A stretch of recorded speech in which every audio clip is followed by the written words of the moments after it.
Welcome to another episode of the Average Ontario Anglers Fishing Podcast. I'm your host this week.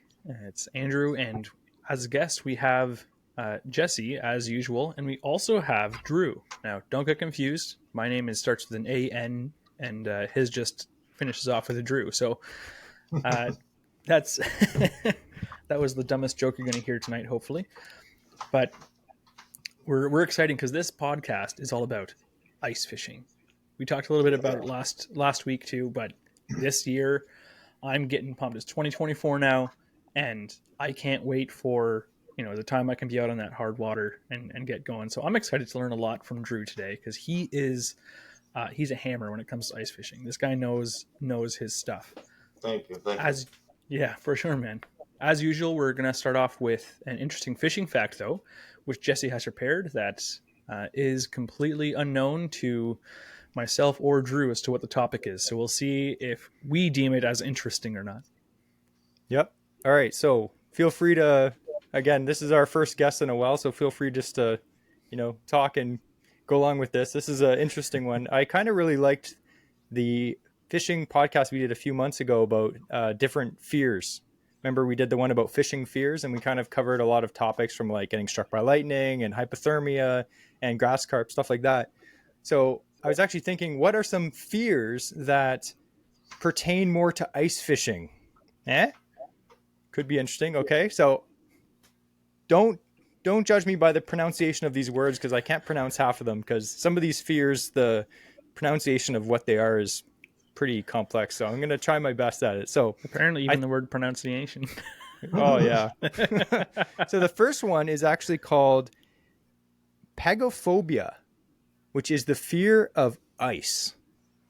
So that's not good for ice fishing. Imagine being an ice fisherman, an ice angler, and you're absolutely terrified of ice. And these people are not only just scared of ice in large areas, but they also can be afraid, terrified even, of ice cubes in drinks. That's how bad their fear is of ice in their drinks. Now you may think, obviously, fears are there for different reasons. People have fears of different things. Why would someone be afraid of ice? What could have caused this? Because you're probably just not born with a fear of ice, because ice is a natural thing, right? Sensitive teeth. Yeah, sensitive teeth for sure. But you might have a near-death experience or traumatic experience with ice or snow. We may think of maybe you're ice fishing and you actually, fell in the water and were under the ice. That would be something traumatic, and that might give you this pagophobia, which is the fear of ice. So that's one thing that is not a weird fear. I guess it's always a fear, of mine when we're ice fishing, that you always see those movies when someone crashes through the ice and they're underneath the ice and they can't find the hole. Yeah. That's terrifying. Yeah. Super terrifying. So that is one of the fears. That's probably one of the more normal ones we're going to talk about. Oh no. So there's another one, which is, it's not very weird. It's called cryophobia, which is the fear of the extreme cold. So as an ice angler, having the fear of cold is probably something you don't want to have, because generally speaking, except in Ontario, apparently, it gets pretty cold in the winter, especially when you're on the lake. Oh yeah. I'm sure you've been out on Simcoe or whatever, and you get those minus 40 kilometer per hour, winds that are minus 40, and it just freezes. Like Andrew, I remember his mustache just froze up last year. All the droplets are frozen, everything's frosted. Oh yeah. Yeah. Oh yeah, I've been there. So that's a legitimate fear. And this fear oftentimes is caused by someone that may live in a very, very cold area of the world, like somewhere up in the mountains, or we're talking the Arctic, Northwest Territories, something like that. And it obviously has, some basis, obviously, because if it's freezing cold, that's obviously something dangerous, so something that we should fear. So that's another fear. Now, another one, which is actually, I think, the funniest one that I found, is called trypophobia, which may sound slightly kinky, but it is the fear of holes. So imagine you're ice fishing and you don't know your buddy has this phobia, and you drill a hole through the ice. He looks down and just starts screaming his head off. because this fear is the fear of holes. And for whatever reason, maybe it's the fear of the unknown of what might come out of the hole, or maybe you just look into the hole and, you don't know what's going to come up, maybe something scary. But that's a legitimate fear that apparently is not super uncommon to have. You got to bring him to a crappie lake for sure, and just drill a big grid of holes. Poor guy. I was thinking, what kind of a toilet does he use that doesn't have a hole in the bottom? Yeah. It's a serious problem, Andrew. Now what you need to do here, Jesse, is because you can edit the audio a lot better, is just be like, look, a hole, insert Wilhelm scream. Anytime that we say hole, the rest of the podcast, you have to insert a Wilhelm scream right after it. So that's one fear that it sounds random, but I mean, people are afraid of so many different things, obviously, but I found that's one that for an ice fisherman would be terrible. It's like you said, if you're crappie fishing, like oftentimes when we're perch fishing, we're just running gun, we're drilling holes. Yeah. Yeah. And it's not just sitting in one spot all day. So every time you drill a hole, your fishing buddy just starts freaking out and you have to calm them down.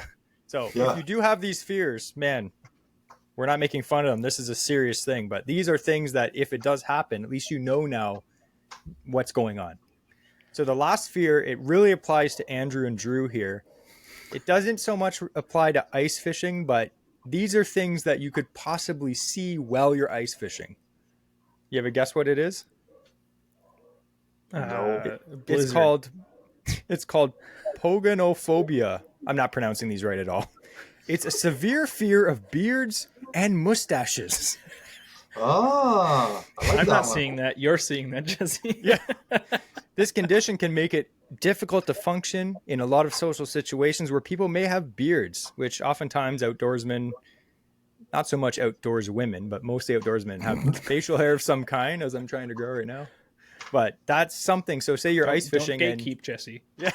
Say you're ice fishing and you go up to a guy and he's catching fish. You're like, hey, how's it going? He turns around and he has a full beard and you're just like, ah. So of all these fears, they're all pretty serious, but which one would you say would be the most scary for yourself? Hopefully not the beard one. Why don't you go first, Drew? Probably just like the fear of ice in general. I mean, that would be terrible. If you want to try ice fishing and you're scared of ice, probably not the place you want to be, but that's a bad one, man. The fear of ice in a cup too. Like that's mind-blowing. Reminds me of that girl on Jerry Springer or Maury with like the olives. Yeah, she was afraid of olives for whatever reason. I don't get it. Yeah. For me, I'd say being afraid of the ice, because you ice fishing comes with the fact that you have to trust your instinct and your knowledge of the conditions of the ice that you are on and trusting your life with. So anything to that would decrease your trust in that ice you're standing on is just going to be a bad situation. Yeah. But I kind of understand the fear of holes, because anytime I go ice fishing and I'll like pull my phone into my pocket, I'm just like, the chance of this, if it falls, 100% is going to fall in that hole.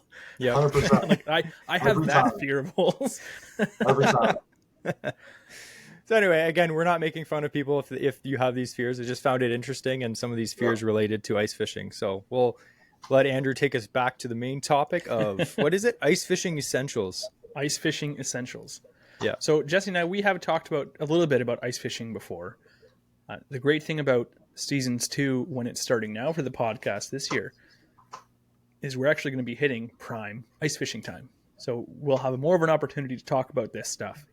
And Jesse and I, we've done ice fishing for years together. I lived up on or close to Lake Simcoe, so I used to frequently go and fish for perch through the ice. Just a classic pastime for me. I still love to do it when I can get out there. But I am excited because Jesse, like both Jesse and I, were very limited in our ice fishing experience, I would say. We have, like, I've caught a rainbow through the ice, singular. I've caught one.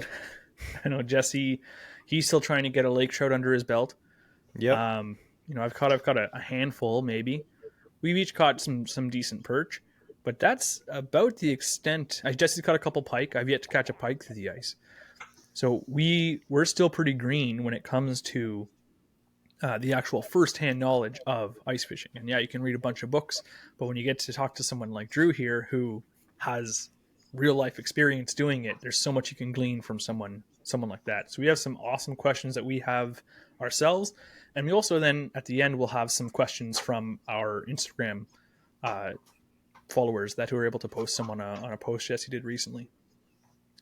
So we're going to talk about some of the skills and everything from basics, from beginners to advanced tips for guys who've been ice fishing as well their whole lives maybe. So let's start off with Ontario, or what do you like about ice fishing? What do I like? What do I love about it? Oh, there's so much to talk about and so much to love about it. But I would say honestly, it's such a short window. You know what I mean? You've only really got a good maybe 2.5 months. Not this year, obviously, but normally it's getting shorter. It's getting shorter and shorter, unfortunately. But I would say honestly, the thing I love the most is the opportunity that it brings. You can go out there, you can go to a pothole back lake that has just say rainbow trout, and you can drill in 5 feet of water, put your hut up, you could drill a sight hole, and you can actually, it's like you're in a fish tank. You know what I mean? You can experience that whole deal's amazing. There's so many opportunities that you have, like back lakes that maybe you cannot put a boat on. You can never put a boat on it. Well, now if it's locked up, you can walk across. You can walk through the bush. There's just so many adventures to the sport. It's just amazing. Mm-hmm. And so that does really well. Even the second question I was going to ask is like, why should people try it? The accessibility is huge. It's like huge. Ice fishing. Not like you said, you can get anywhere a truck now. and boat, right? Not everybody has a truck and boat, or like even a kayak, or they might not have anything. So when the lake is locked up, you can walk out there and you can ice fish and you can go exploring. I'm telling you, it's like Ontario is such a beautiful place, and there's so much lakes. There's more than just Lake Simcoe. There is so much opportunity on the ice. It's crazy, man. You know? Yeah. And most people I find when you mention ice fishing, I would say majority of perhaps even our listeners would say, what comes to mind, what body of water comes to mind when you say ice fishing? Lake Simcoe, ice fishing capital of the world. Like people come from all over to fish that lake. Yes. But yes. I'm sure, like, would you say that in your experience, is Lake Simcoe your favorite place to go ice fishing, or are there so many other great opportunities? I'm not asking for GPS coordinates here for your favorite lake. I mean, no, of course. Not during the recording. We'll ask after. But... No, of course. Yeah. So I've been fishing Lake Simcoe for the better part of my life. I've lived here for 30 plus years. I've been on the lake for pretty much my whole life. And to be honest with you guys, I would say realistically 10 to 15 years ago, that lake was something else. It was special. It was unbelievable. Mm-hmm. Now I try not to be on it as much as I can. I've done a lot more Muskoka trips lately, especially being like a lake trout dude. There's so many opportunities in Ontario to chase after lake trout. But everybody seems to think that Lake Simcoe is the only place you can go and catch a 20-pound lake trout, but that's not true, right? There are lakes around here that do have 20, 25-pound trout in them. The problem with Simcoe now is it is way overpressured. Mm-hmm. Way overpressured, and it's becoming a problem in my opinion. You know, you got way too many people out there, and the limits, I don't know. I think the limits, they could maybe work with those a bit, because the lake's just getting it's like 15 years ago, you could walk out there, you could catch 10 trout all by yourself. 10 trout, no problem. Now you're lucky in a day, man. Like, you're lucky to drive into one or two of them. Honestly, it's becoming really tough out there now. Yeah. And even just the fact of how much our winters have been changing, like that affects Lake Simcoe so much, because like when I lived in Lake Simcoe, you know, that's going back 8 to 10 years now when I was out there, and I would drive my old Cavalier out all the time. Like when January hit, there was 1.5 feet of ice out there. Easy. Tons of ice. Easy. Tons. Yep. There were so many years I'd have to get an extension from my auger to drill through the almost 3 foot of ice by hand. Like, it was nuts. Yep. But I remember a couple of years ago, they had the huts out for maybe like a month and a half. Like the hut runners, they couldn't get them out there, and they Yeah. couldn't run their big, machines and stuff. So just because I guess it's a large lake, it's especially on the trout grounds and whatnot. If you're not in the bay or something like that, or between the islands, it can be a hard lake to actually freeze over to get access to the areas you want to be on. Yeah. Yeah. So Now, there's a few different issues that are kind of pressure or hitting that now. I was going to Yeah. say, I bought an extension for one of my augers a few years ago. I haven't had to use it. Literally, like, again, we fish Simcoe mostly for perch and stuff. But back in the day, we had an auger with an extension because we had just a power drill, like a DeWalt drill with our auger. And, you could get through maybe 24 inches ice with that. But then you'd be hitting the drill. So we bought an extension so we'd be drilling over 30 inches. But the last 5 years, I haven't had to use the extension. yeah. In the areas we're fishing, there's literally not more than 24 inches ice ever. Mm-hmm. It's just, It's wild. yeah. It saddens me big time. Yeah. So You you're know saying who it that makes happy, though? It makes happy people with the fear of ice. Yes. Slowly, it's Yeah. just melting. I was That's going to say, right. before we go into the next question, do you want to do the first question there, Andrew? I think So I was my actually just writing, getting into that. Yeah. I messed it So up. so with the amount of stuff that like you've gone fishing in a few different areas. So tell us a bit about yourself. So you do guiding, right? So this is the second year now. Yeah. Nice. Year 2. Yeah. Just started. So what's your company name then? Your guiding name? DC Hooked Guiding. Fantastic. And do you are there any lakes you primarily go on that you guide on? Generally, it's going to be Lake Simcoe and Couchiching, and then Lake Joseph as well is one of my big ones too. If you want to chase big lake trout, uh, that's what I recommend, honestly, is Lake Joseph. That's my opinion. Mm-hmm. But if you book in with me and you say, no, I want Lake Simcoe, then we go to Lake Simcoe, right? But generally, those two bodies of water, yeah. Fantastic. And how would someone contact you then if you're looking to get some guiding services? We'll make sure we get you plugged for sure. Yeah, well, the best ways right now is basically my Instagram. That's at DC Hooked Guiding. The same with my Facebook is DC Hooked Guiding. And my phone number is linked to both as well. So you could call and text anything you want to do. You can email. It's there as well.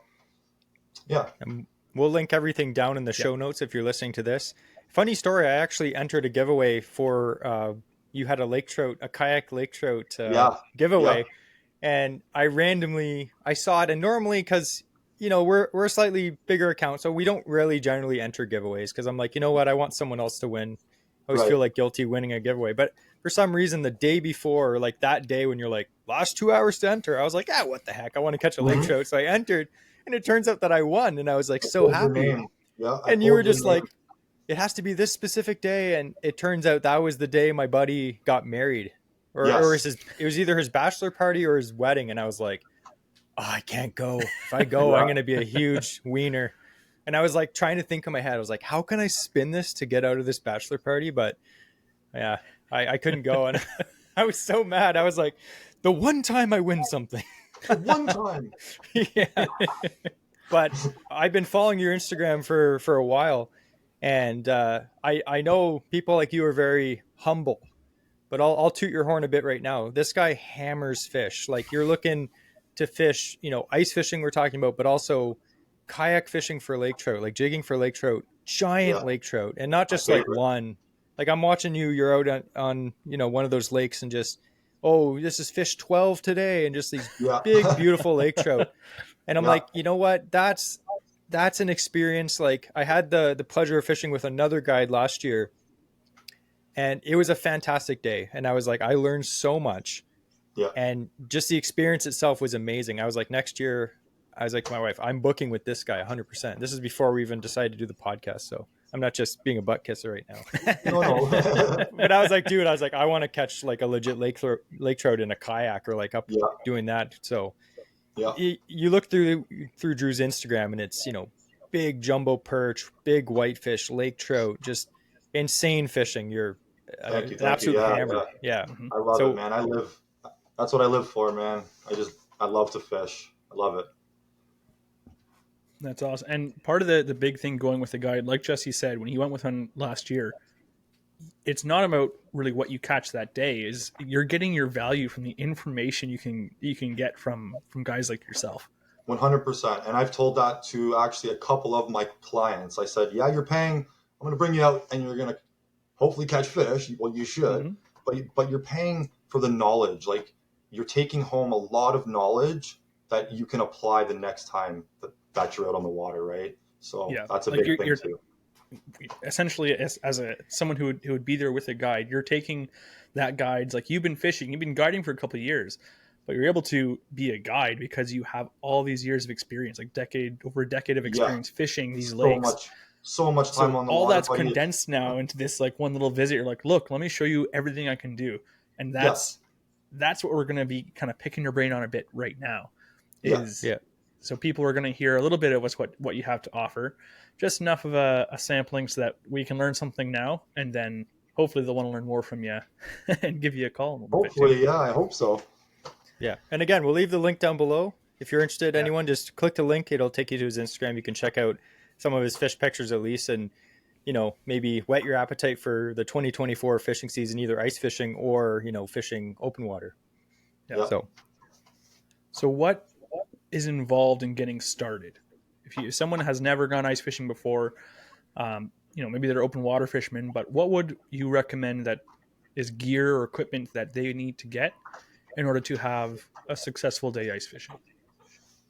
Well, the basics, right? You're gonna need a hand auger. A hand auger is important to have, obviously, for making holes.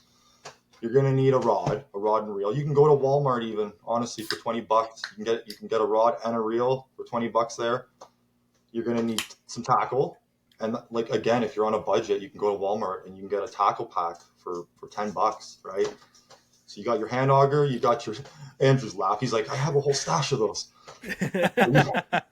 You got your hand auger, you got your rod, you got your tackle. You probably want to grab a bucket. It's pretty important. It's great because you can put your stuff like inside the bucket as you walk out, and then you can use the bucket as your seat as well, obviously.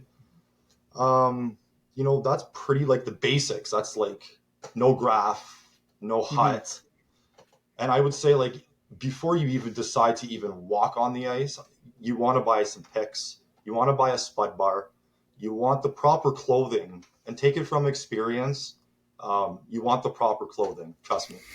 Don't skimp out. Don't go to Giant Tiger and spend like the $30 on a coat, because I have gone through on Simcoe twice in my life, and one time was pretty sketchy. Like, it was bad. It was very bad. So I learned my lesson. So yeah, you want your ice picks. You want your proper clothing. You want your spud bar. Your spud bar is probably your best friend on the ice. I'm not kidding. The spud bar is your best buddy on the ice. It's very important. For anyone who doesn't know what a spud bar is, it's essentially like a straight, heavy crowbar, and you're picking at the ice in front of you as you walk, just to make sure that if that bar goes through, that means it's unsafe ice. Yep. So you're just testing the ground in front of you to make sure that it is good. Yeah. So if you go go ahead, Jesse. I was just going to say, so that's the basics. And say, again, we don't have a lot of time on this podcast, unfortunately. Maybe we'll have to do a part 2 one day. Mm-hmm. But if you were going to get into electronics, this is probably where Andrew's going to go. It's exactly where I was going. I was like, what would be the first thing that you would recommend? What would be the first step for you, general purpose? Like the first, like, sonar I would buy, maybe? Yeah. Because I know, like, people are like, oh, should I get a camera? Should I get a flasher? Should I just use a, 2D, If you're on a budget, you can buy a Humminbird Piranha Max for $150, right? That comes with the transducer and everything. You could buy the Garmin Striker 4, I believe. I think those are on for $2 and change. Those are great units. Those are great units. They read perfectly. They read your line perfectly. They mark fish perfectly. Those are probably some of like the lower end, but still work well units, right? That I would say. Yeah. One thing that we found is we did have the Striker 4, the little ice bundle. Yep. Which honestly we've been using for almost 10 years now. Thing's great. I'd say the one thing that really we enjoyed getting probably about 4 or 5 years ago was a little underwater camera. Right. mostly using it for perch fishing because this particular camera, it only has a 30-foot cord. Some of the more expensive ones have like 90-foot cords. Yeah. But for Yeah. perch fishing, we found that you can get a fairly inexpensive camera. We would just walk around, look for, the normal spots we go for jumbos, drill a hole, drop the camera down, swivel it around, be like, there's nothing here, and then just keep walking, drop it down. You'd land sometimes right near, a whole pod of them swimming around. You just start fishing. Yeah. So the camera Clearwater for Lake, us was the camera's awesome. fantastic. Yeah. But You can see the strike too. It's exciting to see the strike. That too. You'll Yeah. see, You can see when they eat it. yeah, he's got the minnow, but he doesn't have the hook yet, and you just wait. You're not preemptively setting the hook, so you're landing way more fish too if it's like a light bite. That being said, I did use the camera on Nipissing, and that particular week we went, the water was not clear. And I dropped the camera down, like just thinking, oh, I'm going to be able to see all these walleye down there. You couldn't see 3 inches in front of the camera. So really, if you're looking to get a camera, my advice would be make sure you're fishing a lake has some clarity to it. Yeah, for sure. So we're going to get into a few different species specific, techniques and lures that you would recommend. We'll see how many we can get through, but starting off with perch, something that I love. I'm really excited for perch this year. So what would you recommend for techniques that someone should learn, and maybe some of the top lures you'd recommend for going for jumbos? Yeah, sure. So first and foremost, I really have never used live bait. Like I don't use live bait. Never actually. So like if you're someone again who's just starting off and you're perch fishing and you want to locate these fish, I like the mud bottoms, like the sand flats, the basins, if you will, right? Those deep troughs that are just mud and sand on the bottom, because huge schools of perch, they're just going to roam these basins. They're going to roam these mud flats, and they're eating bugs and bloodworms and whatever, right?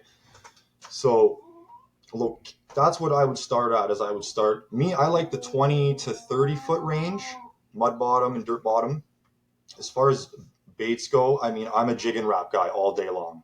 I love these little jig and wraps. I think this is a number 3 Rapala, and it's just a matter of you hit bottom, and I bring them up off bottom 2 inches off bottom, like just enough, and I snap it once and pause. And those big, fat, lazy jumbos, they will crush you on the pause. It's very important you pause for 2 to 3 seconds, right? That's how I like to do it on the perch end. I like to just use jig and wraps, man. I'll be honest. Sometimes if they're being like weird, I'll use a slab grabber, maybe a dinner bell, something like that. But the jig and wrap, man, I recommend like everybody ties on a number 3 jig and wrap and tries that out for sure. I know that's actually one of my favorites. Yeah, Jesse's had more success with it than myself. I do have a couple. It should become more regular in use for me, absolutely. But the slab grabber is one that, I mean, there have been a couple times when you're sitting on top of a school of perch, and like you drop it down, it's like you can't even. It doesn't hit bottom before you got another one on. Jesse and I had a run. It was like 1 hour we were on top of this school that has coming by, and we couldn't get our lines back in the water fast enough. It was just perch after perch. Like it's so cool. That's the best, man. That is the best. Is when they're under you for so long and they stay there. Yeah. They're just one after the other. Yep. So that's like like I said, I'm excited for perch just because when you can get those times, it just is it's so fun to have. Especially when you have the next hour of insanity. Light line, light rods. I mean, it is really fun. A big jumbo on the end. Yeah, you can't beat it, man. Yeah. And one thing, just to elaborate a bit about the jigging wrap, because they catch everything. It's a classic. Like you catch anything on a jigging wrap. If there's pike around, they're going to smash it. If there's pike around, if there's crappie around, they're going to hammer it, right? I mean, you catch a lot of fish on a jigging wrap, not just perch, but because we're speaking about perch, that's generally what I'm jigging. 99% of my day out there is just a number 3 jigging wrap. I love it. And I think one of the awesome things too about the jigging wrap is, like Andrew said, sometimes you just got to get your lure down quick because you want to keep this fish, and they might be starting to lose interest, and a jigging wrap sinks like a bullet. It's like and some other spoons or little tungstens, they slowly flutter down, or the tungsten slowly going down, and the jigging wrap's just like boom right to the bottom. It's all fast. It's fast, and like that pod.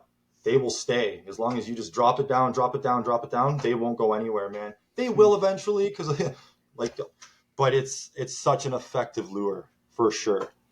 Yeah. Awesome. So again, we're gonna link all of the recommended lures. So if you're interested in buying any of these, we'll just put some links down to some local tackle shops. You can support one that's close to you, and definitely check that out, because I know a lot of people are like, "Oh man, link below the lures. I want to buy the ones you're talking about." But definitely the Jig Wrap is one. Yeah, I actually just bought 2 of them at the ice fishing show. I had heard so many people have really good success with them. Yeah. And I have so many ice fishing jigs and stuff. I'm like, oh, I don't need any new ones. But I was looking at them. Actually, we met the guy from Guggen Squad. What was his name? Alex Perrick. Oh, Alex Perrick was there. Yeah. He was there. We met him. It was actually a funny story, because Andrew's not really, he doesn't keep up with all the like fishing politics kind of stuff. So I was like, oh, there's Alex Perrick. And he's like, who? I was like, the guy from the Guggen Squad. And he's like, Who? oh. I was like, go take a picture with him. He's like, oh, hi. And they just bonded over the fact that they both had mustaches. It was pretty funny. Oh, yeah. Mustache proof. He had no idea who he was, which is even better. Jesse pulls up a video. He's like, this is him. Like, dude catches muskie. Yeah. Yeah. But anyway. Oh, yeah. So definitely. So what's the next fish, Andrew? I want to hear about lake trout. Your specialty. My favorite. I hope you're talking to Drew and not Andrew, saying your specialty. I definitely was. It's like, I've got a handful in my time. Lake trout. So lake trout baits. Where do you start? There's so many amazing baits for lake trout. Let's just go with the ones that I use on a regular basis. My top 3 lake trout baits that come with me every outing. Starting with number 3 is going to be the obvious, the paddle tail swim bait. I got this on the Kalen's 1 ounce jig head. This thing destroys lake trout. It doesn't matter what lake you're on. You drop this down. Great bait. Number 2 is going to have to be the tube. Nice. Well, it's probably my favorite bait in general is the tube. That's a True North bait tube, actually. That's their new 6-inch. This thing's a beast, a magnum. I can't wait to use this, but the tube jig's unbelievable. Yeah, we saw those ice fishing show. They look good. Yeah, they do. And it has the stinger hook too on it. Yeah, right. They do. They've got it's right there, just a smaller one.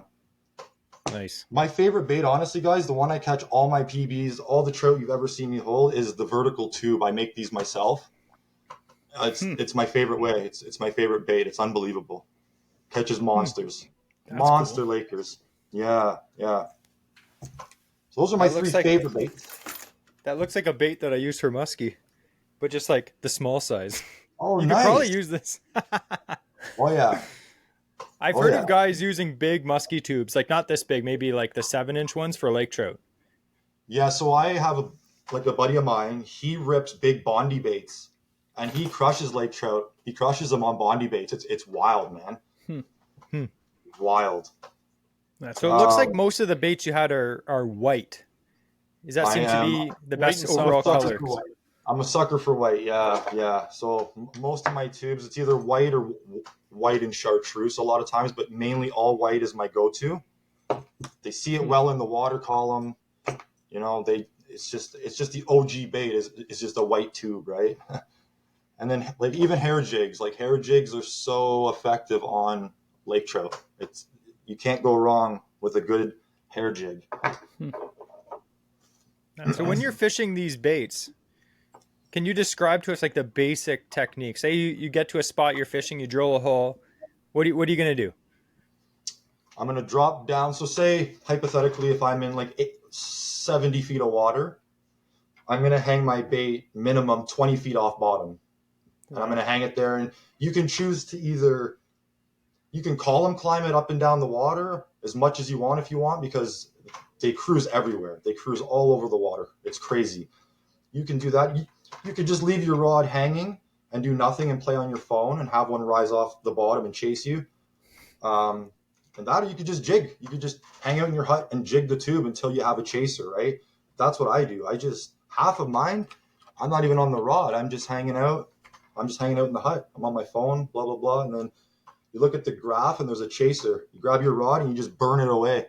and they absolutely clobber it. It's fascinating, man. It's So wild. as Yeah. as So I soon just as sorry, as soon as you see like a trout coming up on the graph or on the flash or whatever, you try and get the bait away from it essentially. yeah. So you wanna make them want to chase. So like you don't just grab your rod and just burn the bait away. You don't just rifle it off because chances are they're just going to turn back down to bottom. You want to get them to chase. So me, as soon as I have a chaser on the graph, I'm lifting up my rod slow like this. I'm bringing it up slow. I'm not even reeling. I'm just lifting up the bait. And she will tell you right away. She's either going to hit the jets or she's going to just go back down. 9 times out of 10, as you raise your rod tip, she's going to start to scream up. Then you start to burn it. And the faster you go, the faster she goes. So it's wild. Yeah. That's It's awesome. wild. That's when your heart starts pounding. Oh man. Especially in the kayak. It's such an adrenaline rush, man. It's wild. Yeah. Is catching them a little off topic from ice fishing, but is catching them in the kayak like it's the exact same technique that you're doing when you're on the ice? I do the exact same thing. I chill on my waypoint and I vertical jig all day long. Yeah. That's all I so do. cool. That is so man. cool. So you talked a little bit about perch locations. Yeah. So you're looking for, mud sand flats and 20 to 30 foot or something like that. Yeah. Yeah. When it comes to lake trout, just overall, because mostly you're going to be fishing obviously deeper water for lake trout generally. Right. What are you looking for? Say you go to a lake and you have navionics, because most people can get that. What, if you're just getting into the sport, what are you kind of looking for? As soon as you open navionics on a new lake and you want to trout fish, you're going to want to focus on main lake reefs are huge. Main lake shoals, any kind of shoal or reef, it's pretty much a go-to, at least to start off. That's what I'd recommend, man. I don't want to give too much away, but if you're starting off and you want to hunt down a trout, you're going to want to be near like a reef, a shoal, like even a hump. It could be like the slightest hump, but just any kind of structure, to be honest, right? It's very important. Because I know for myself, like I had heard before of if you're going for lake trout, they're deep water fish, you want to fish the deepest hole in the lake. Is that true in every case? Or you go to a lake, they have, there's a 70-foot hole there, there's a 50-foot hole there, and a 45-foot hole over there. Are most of the trout going to be at that 70-foot hole, or are they going to be in those other, maybe not as deep, but still deeper sections of the lake or nearby them? So that's the beautiful thing about the winter time, is when those temperatures hit down in the low 30s, just like they are now. The beautiful thing is lake trout, they go everywhere they want. They can be in 20 feet of water, they can be in 120 feet of water. So in the winter, like again, you could be on the side of a reef in 70 feet of water, and the top of the reef tops out at like 30 feet. There could be monsters on 30 feet of water because like the thermocline's really not there, right? I mean, the temperature's the same everywhere now. So that was last week's fishing they fact. won't all be caught. Like, they're not all freaking deep. Some are shallow, some are deep. They're cruising everywhere, right? They're cruising everywhere. Whereas the summertime, like if you go to Lake Simcoe, for example, in the summer, it's pretty obvious where you're heading, right? So they're pretty scattered. They're pretty scattered, yeah. So knowing that information, someone, I guess the kind of advice would be find these main lake areas, structured areas, and then just start fishing, and hopefully the fish will swim around that area, because they could be anywhere, like you said. Like that was actually Andrew's interesting fishing fact last week. He was talking about how the temperature of the lake becomes the same. So the fish, they like cold water, but the whole lake's cold, so they can go wherever the heck they want. And it's That's all the beautiful oxygenated. part about it. Yeah. So you find a good spot, a spot that looks fishy on the map, and just start fishing. Yeah. That's a good tip. Yeah. So what's the next? The next species is whitefish. Ooh. The Homer Simpson of Lake Simcoe. Good old whitefish. The old cucumber. Oh man, ugly and dumb. See, and I'm using Lake Simcoe as my examples because like that's my home lake. I guide off that lake, but It's a there's good two base types of point too, whitefish. because if people Yeah, are because looking to do it, there's so many hot runners. It is accessible, even if they yeah, don't want to go on their own. There's so accessible to be able to just rent something to go out. So that's a really good a base hundred point to talk percent. about. Yeah. Um, the thing with whitefish as well is, in my opinion, there's two types of whitefish. There's the deep water whitefish, and you've got the shallow water whitefish. And I'm talking in the wintertime. Me, I don't know if I've ever even targeted them deep. I catch all my whitefish in 20 to 30 feet of water, pretty shallow. That blows my mind. That blows my Dude, I mind. look down the hole. You can look down the hole and you watch them. They come in on, and you can look down and it's pretty wild. It's pretty shallow. Um, Location for whitefish, if again, like I find it's a lot easier shallow water. So much easier. You find the right bottom. It's all about the bottom. You want to find the gobies. You want to find the right bottom, right? The cobblestone bottom. Generally the same as lake trout, man.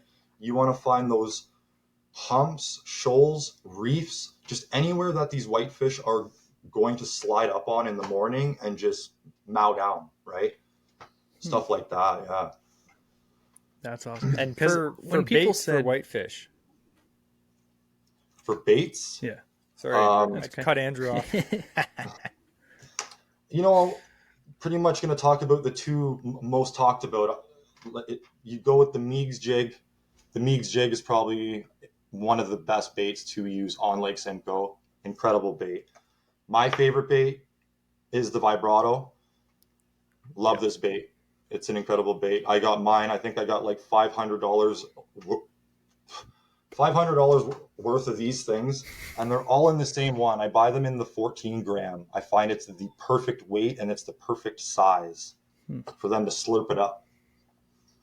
That's awesome. I caught a pretty nice burbot on vibrato in Yeah. on Lake Nipissing, and it was the first time I had ever used one because I heard so many good things about them. And I Yeah. dropped it down the hole, and I started, you feel, and all of Yeah. a sudden this thing just came up and smoked it, and I was like, oh, thought it was a huge pike. It came up, it was a burbot. Nice. Yeah, they But love it too. The dirty burbs. Yeah. That's awesome. so whitefish, they seem like whenever you see people talking about whitefish, it seems like, especially on like Lake Simcoe, for instance, it's a popular lake for whitefish, Yeah. that they are very light biters. Generally, like say you're fishing the Meigs, the technique to feeling the bites is not as easy Yeah. as maybe someone might think it is. Yeah. Like it's not like you're not going to expect every time like a big knock on your rod tip. You know what I mean? The cool thing with whitefish is when you're working the bottom on these fish, as soon as they grab the bait, so as you're tapping, you're going to get a slack line. So it's not a bite, it's like a slack line. It's like it's almost like it's super weird, and you just know that she has it in her mouth and you got to really set it quick, but it comes in time. Like they're not as easy as you think they are to just walk out and crush whitefish. There is lots of technique to doing it. And yeah, like the Homer Simpson of Lake Simcoe. So when Are you someone that keeps whitefish to eat, or more of a Yes. catch and release guy? Yeah. I'm mainly the catch and release guy, but for the children at home here, I'll bring some home from time to time. Yeah, absolutely. we're sharing a brain Nice. cell, Jesse, because I was going to ask that, and I was going to ask how do you like to prepare whitefish then? Who, me? Yeah, like you personally, how do you like it cooked? I just pan fry it. I batter it and pan fry it. Oh, Very good. I thought you were simple. going to say rare, and I was like, oh, but no. I just rip the meat right off and eat it, man, like a man. Bear Grylls style. There's still some whitefish scales in his beard from last Oh year. yeah. I've heard from several people, I've never had it myself, but I've heard that whitefish is like a delicacy. It's very good. They So are very good. maybe this winter I'll try it myself if I can master the Meigs.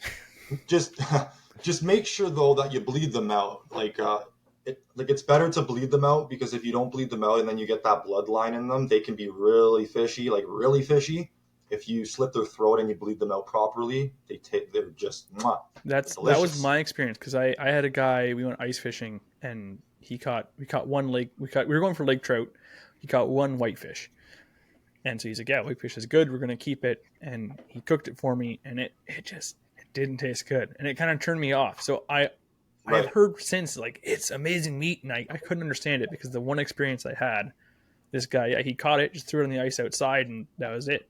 That's how he dispatched that Yeah. fish. And that makes sense, Yeah. and that's the issue. Because, yeah, I've noticed that with any fish. As soon as you can, like, you knock them out, you start to throw it, or you cut the gills, and you get that blood out, the meat inside Yeah. is so much cleaner every single time on anything that I It's will way better. harvest. Yeah. Way better. Yep. 100%. The last thing you want on a beautiful cold water fresh ice fishing fish is for it to not taste good, because Yeah. we're not huge fish eaters ourselves, but when we go ice fishing, we always like to keep some perch or whatever we can catch, because that's generally the best time of the year that the fish taste the best. Best time. So Yeah. definitely bleeding them is a big thing for Yeah. any kind of fish you catch throughout the year, but definitely for whitefish too. So Yeah. So Yeah. I have another species that if you can speak on it, do you ever take people out and target pike? Because pike through the ice is something that I've been fascinated with for a long time. But any Oh, tips man. you have on targeting pike to the ice is? Oh yeah. Me personally, like I go to Kuchiching and I drill a hole in, it seems to be like the 14 to 15 foot range that you can still see the bottom, but you're on the weed line. You want to find that weed line. It's very important, right? So they're As soon as you still like find your growing weed edge green there, weeds still? Like they're still growing because Yeah. they still have enough light. you're still Okay. going to see a lot. Yeah, you're still going to see a lot of weeds and crap. They might all be dead, but they're still down there. As soon as you find that edge of like weeds to the sand there, you sit there and you look down your hole even, man, and you just rip big spoons. That's what I do. I love to rip big spoons. And man, I sight fish them on Kuchiching. They come in under my hole and like pairs of twos and stuff. It's wild. They're fighting over it. Yeah, because I know they get excited because they're getting like under the ice. They've spawned under the ice before. Like the cold Yeah. temperature. People don't realize, like, because we catch a bunch of hammer handles in the summer when we're fishing bass. People don't realize that the big pike, like actual northern pike, they love cold water. And I'd say they're probably Dude, they are so aggressive. yeah. They're aggressive in the winter. I've seen it. I sight fish them and like it's crazy, man, how aggressive they actually are. Yeah. That's awesome. some of the biggest pike I've caught have been through the ice on Cook's Bay. And most of the time it's when I'm perch fishing. Like we had the video camera on underneath where we were fishing, and I had caught a pretty decent pike the week before. So I went back and I actually set up a tip up with some dead bait. And then I was jigging in for perch, and I was like, oh, if a pike swims by, because they swim by all the time, you'll see a big pike just swim by. I was like, hopefully he'll grab that dead bait. But I'm fishing and I saw this big pike swim by, and he swam, and I was like, oh, he's going to grab that, that chub or whatever dead bait I had. And he just swam right up to my little 1-inch spoon and just smoked it. I was like, what? Oh, yeah. Got this huge pike over 36-inch long on, 3-pound fluorocarbon leader and a little tiny little tungsten jig. Yeah. But they're fun to catch. And I think a lot of people, like Andrew said, is just like, they don't really think of fishing for them, but they're fantastic to fish for. They are fun. Absolutely. Yeah. So we have some of the listener questions as well. Oh, sorry, I'm jumping ahead. Before we get to that, one more question for you from our list of things is, you've already shown yourself as very knowledgeable. I'm impressed. I hope all of our listeners are too. But what are some things that, if you could go back in time and tell your younger self, things that you wish that you knew, or things that you would recommend to anyone starting out, that this is the first thing you should learn, or like any tips like that you would recommend for someone just kind of starting out, get them on a better footing than you or I had when we started? Oh, it's a tough one. Starting out, eh? Just starting out. Get good boots. That's my tip. You said before about getting the right clothing. Get right good clothing, boots. The first thing to take you off that ice is frozen toes. 100%. You're so right. Like, and I can't stress enough about the proper clothing thing. Like, I've been out there on -30, -40 days with 50K winds blowing, and I'm telling you, it's worth it to spend the extra money on the proper boots, the proper socks, the proper coat, everything like that. Stuff that I like. If I could tell myself back then, if I could go back, I would have told myself that exact stuff right there. To buy yourself picks, buy yourself a spud bar, and buy yourself some proper clothing would probably be the biggest thing I would have told myself back then, man. It's cool. You know, Like I got lucky safety is the best thing, or the most important oh, thing. Be like, look, it's the number one. yeah. It's the number one thing. There's no fish is worth anybody's life at the end of the day. Some of us and me, like I'm a diehard. I do crazy things. I was on 2 inches of ice like 2 days ago, man, with like open water right beside me. I love the sport, but like safety is just number one for sure. That's for sure. Yeah. Right, so I do have, like Andrew mentioned, I do have a lot of questions. We did post a poll on Instagram. So if you don't follow us on Instagram, make sure you check us out at Average Ontario Anglers. Every so often before we record a podcast, we'll put up a question. It'll be like, ask us anything. And I said, what questions do you want to ask Drew on this podcast? And we actually got about 45 or 50 questions. So Wow. we won't have time to read all of these, but I'm going to try to read the ones that we didn't cover already, because a lot of these are questions that we kind of already Right. talked about. So we're going to talk, and what we like to do with these questions is answer them in 30 seconds or less. I know me and Andrew, oftentimes we learned our lesson. We'll talk on a question, just rant on it for like 20 minutes and be like, well, now we're over time. So Jesse cherry picks these questions, and I'll tell you this much. I would not be surprised if Wes asks a question that Jesse picks. That's all I'm going to say. He always seems to get picked by Jesse. It's like he's playing favorites. No, he didn't actually ask. Wes from Wham Baits. Yeah. So here's a question. This was actually a common question. Carson Lockhart says, when's the lake going to freeze? And he's probably talking about Simcoe. When do you think? I think late January, I think she'll be good to go. As long as the temperatures that I'm seeing right now, I'm seeing like minus 19 overnights with the wind chill. If they proceed like that, I would say late January, yeah. Nice. Maybe even sooner. It could be sooner, like walkable ice. Again, if you have a spud bar and you have ice picks, maybe it could be sooner, but late January, I think, unfortunately. Yeah. Another person asked this question. This is Hiker9596. He says, how far do you have to travel for safe ice right now? Right now, I found some safe ice up in the Nipissing area about 2 weeks ago, but it was 2 to 3 inches. So that's about a 3-hour drive from Barrie north. And the temperatures climbed as well in the past couple of weeks. And And if you're listening to this right now, this episode we're talking is going to be released January 14th. Mm-hmm. So we're actually recording this now at the beginning of January. So these time frames may be a little bit off, but we'll do our best. Elizabeth asked this question. She says, do you recommend flotation suits, like a float suit? 100%. I mean, if you can afford if you can afford to buy one, 100%, I wouldn't even tell you twice. I'd say buy it. Yeah. Yeah. I actually bought one. My wife actually bought me one 2 years ago. She forced me to buy one. I was happy because she had the fear of me falling in. So I said to her, well, you can buy me an ice suit. I know they are expensive. They're not cheap, but if you spend, $600, $700, $800 and it ends up saving your life, that's not a lot of money at all. Nope. All right, we have another question to buy. In the meantime, because I haven't been able to afford it, just a quick question for you, Drew. I have worn a life jacket underneath my coat. Right. Is that now it provides flotation, but it doesn't have the same like waterproofness, and it's not a dry suit anyways. You're gonna get cold and frozen a lot faster, I think. Like it'll keep you upright and stuff, which is great, but I think you're gonna get a lot colder a lot quicker. Yeah. So I Catch Dinks asked this question. He says, when's the best part of winter to catch the mondos or the big fish? Early ice. Early ice? On early ice, if you can be one of the first guys out there, like me, generally, I'm one of the first dudes every year on Couchiching. I usually spud out on 2 to 2.5 inches. If you can get out there before the crowds hit, you can get onto some beautiful perch, some big, beautiful perch. It's crazy.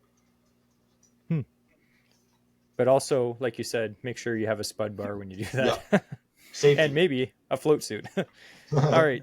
Our buddy at the Morning Voice, he says, how important is a shelter when getting started ice fishing? It depends on your daily temperature. If you're a guy who doesn't mind cold weather, if you can chill on a bucket in minus 20 or 25, that's great. But if you're someone who's not huge on cold, it's pretty important to spend the $250 like Canadian Tire on a little Rapala 2-man hut or something, right? Yeah.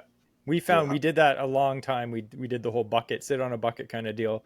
And most of the time, unless it's, freezing cold, you can usually survive, no problem. Yeah. But we did find after getting a little hut and a heater inside of it, especially, it does make a big difference as to how long you can be comfortable, which, being uncomfortable is the main thing that sends you home, is you get cold and your toes get cold. So if, again, like I say to people, if you can afford it, or if you can save up for next year and save a few bucks every month to get a hut, I would recommend it. It is nice to have. Here's another one from that Maltese guy. He said, for ice, if you had to pick either an underwater camera or a live scope, which would you pick and why? I'd pick underwater camera, and I'd use it for lake trout because honestly, I'd want to watch them eat, and I want to see what they're doing. I want to see the direction they're coming from. And I know you can do all that on the live scope too, but the underwater camera, I feel like watching her swim right under your hole like that and being able to watch it is it's just incredible. It's incredible. Yeah. And I think there is a slight price difference between an underwater camera and live scope. Oh yeah. Oh yeah. The live scope ice bundle is it's well over $3,000. I think it's like almost $4,000, and you can get a decent underwater camera for about $400 or $500. So the other thing too is live scope. There's more and more talk about it actually, spooking fish if it's targeted right at them. And the odd thing is to have an underwater camera and put it down. I have never seen a fish become shy of a camera. In fact, the bigger ones will approach it. They come right up to it. They come right up to it, man. A camera will not deter anything, and there's a lot of talk that live scope may deter some fish. So just from that point, 100%. maybe the camera too. Here's another good question. Lip Ripper 19, he says he's having a hard time finding winter crappie in the Kawartha area. Any suggestions for early ice locations? Like what kind of areas should you look for?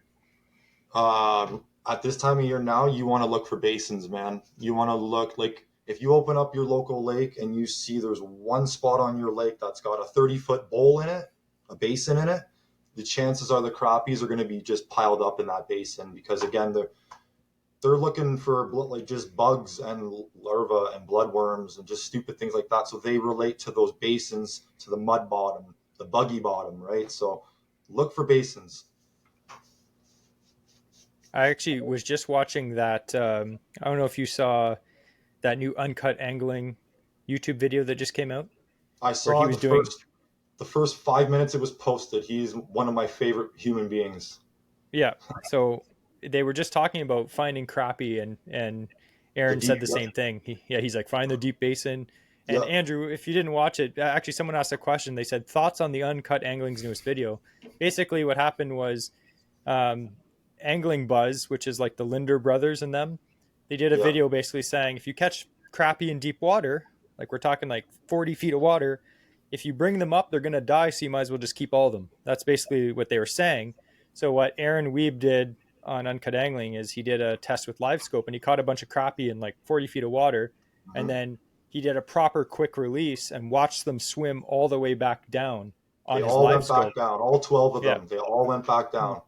Because the other people, their testing involved drilling a big hole in the ice and putting basically a big cage, like a chain live well that went all the way down, and they'd throw the crappie in and be like, oh, they didn't swim down.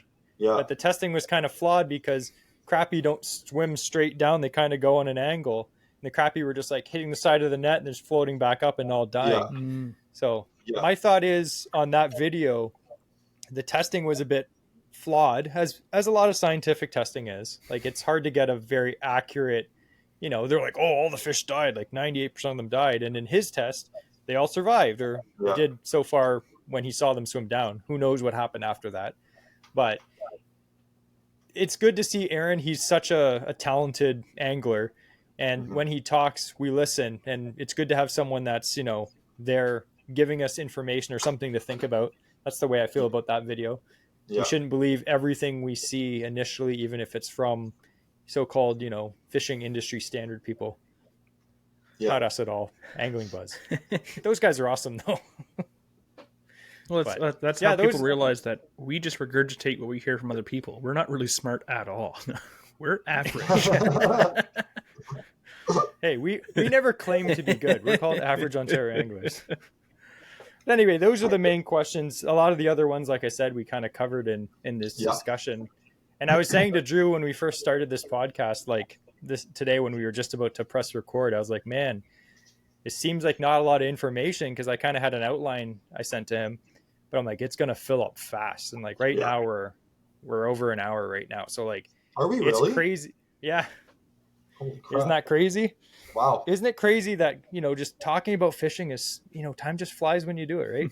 It does, man. It But does. we really appreciate you coming on, because again, like Andrew said, we don't have a ton, like we've been ice fishing for years, but like we don't have a ton of experience doing it. So it's always great and to learn from someone who does it all the time. Like we're not proud, like we're not going to be like, oh, we can't learn from other people. I think a lot of anglers do that. They kind of get their back up and they're like, I don't need to learn from someone else, but Yeah. we're happy. And I know a lot of our listeners, it's the same thing. It's great. It's great education, especially when guys like you are like, listen, like I'll share with you what I know and I'm going to help you catch fish. Cause I know if someone is just getting into ice fishing and they listen to this podcast, they will have learned many things, guaranteed.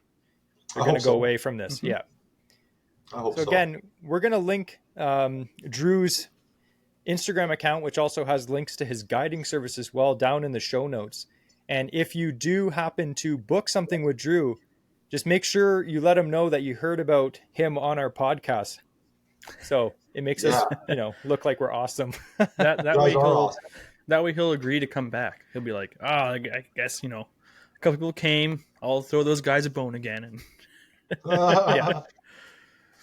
And No, if you thank did guys enjoy so much this, I appreciate you guys having me on the show. Honestly, it's such an honor, man, to be sitting here with you guys right now and chatting about this. This is great. So thanks for your thank wisdom. you very much. yeah. Absolutely. And again, as always, everything will be down in the show notes.